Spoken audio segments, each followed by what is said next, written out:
Yeni yıla girmeden hemen önce YouTube'da Barış abinin yine çok güzel bir videosunu izledim. 2017'de zinciri kırma.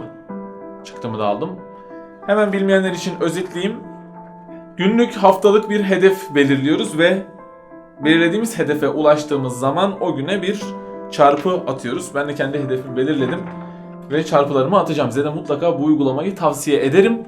Yalnız bir şartım var. Zincirinizin kaderini kökünden değiştirebilecek bir şart bu.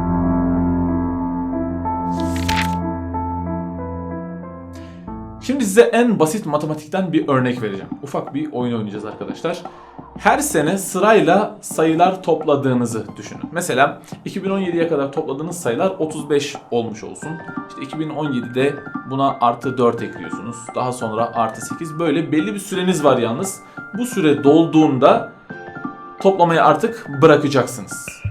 Başlıyorsunuz toplamaya. Artı 4, artı 8, artı 7. Zinciri kırmıyorsunuz. Hırsla toplamaya devam ediyorsunuz. Artı 6, artı 5 ve tamam diyorlar. Süren doldu artık.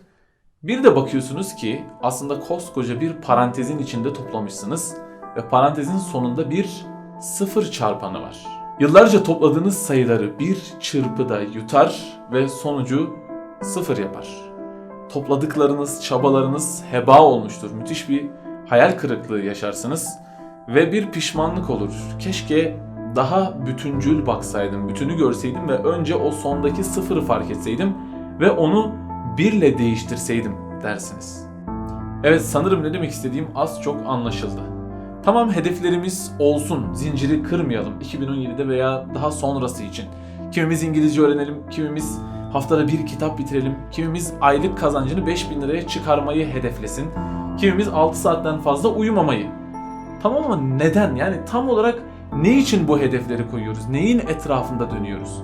Eğer sırf daha gelişmiş biri olmak, daha saygın, daha rahat bir hayata sahip olmak için falansa bütün bunları zaten ölüm sıfırlayacak. Yani neyi toplarsak toplayalım, yutan eleman hepsini yutacak.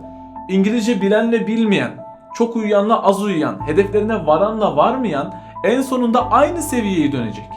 Yani sonundaki ölümü sıfır olmaktan çıkartamadıktan sonra ne kadar hırsla toplarsam toplayayım sonundaki hayal kırıklığımı artırır sadece. Öyleyse mantıklı olan önce resmin tamamını, bütünü görmek olmalı.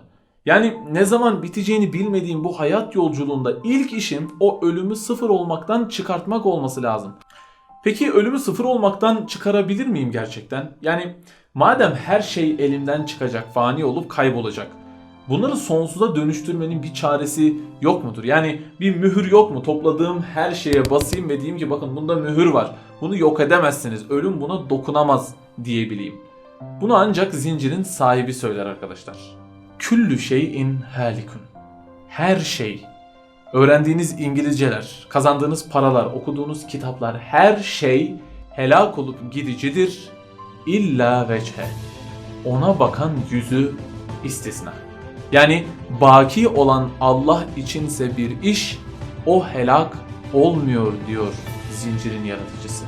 Yani öğrendiğimiz İngilizceler, kazandığımız paralar, okuduğumuz kitaplar, her şey yönü ona bakıyorsa, onun adınaysa, onun rızası içinse üzerine sonsuzluk mührü vuruluyor. Mesela hedef, 2017'de her gün 10 dakika İngilizce çalışacağım. Niçin? Çünkü İngilizce gibi önemli bir alanda İslam'a hizmet ederek baki olan Rabbimin rızasını kazanmak istiyorum. 0-1 oldu. Bu yıl haftada bir kitap bitireceğim. Niçin? Çünkü daha kültürlü biri olup İslam'a daha nitelikli hizmet etmenin yolu budur ve ona ölüm olmayan Rabbim bundan razı olur. Müjde, 0-1 oldu. Artık kitabı bitirme hedefin ona bakıyor. 6 ayda bir şirketimin cirosunu 150.000 lira artırmayı hedefliyor. Neden? Çünkü Kur'an'ın mesajının dünyaya duyurulması ve Rabbimin razı olacağı yayınların her yere ulaşması için harcayacağım bu parayı. Sıfır çarpanını yok ettin. Artık para kazanma hedefin ona bakıyor. Hayat boyu böyle toplarız ve topladığımız her şey ölümle son bulmaz. Amelinde Allah rızası olan ölümü öldürmüş olur, yutan elemana olmaz ve yaptığımız her şey ona bakıyorsa o şey fani olmaz. Daha onu doğru düzgün tanımıyorum bile. Hatta belki tam olarak inandığım da söylenemez. Nasıl her yaptığım işi onun rızası için yapayım ki diyebilirsin. Bilmiyorum, yani neresi eksikse oradan tamamlamaya başla işte. Sıfırı bir yapmak bir süreç, ben de buna uğraşıyorum ama şunu hiç unutma ki bilmediğimiz bir süre azalıyor ve toplamalara başlamadan önce yapmamız gereken ilk şey o sıfırı yok etmek. Yoksa neyi toplarsak toplayalım yutacak.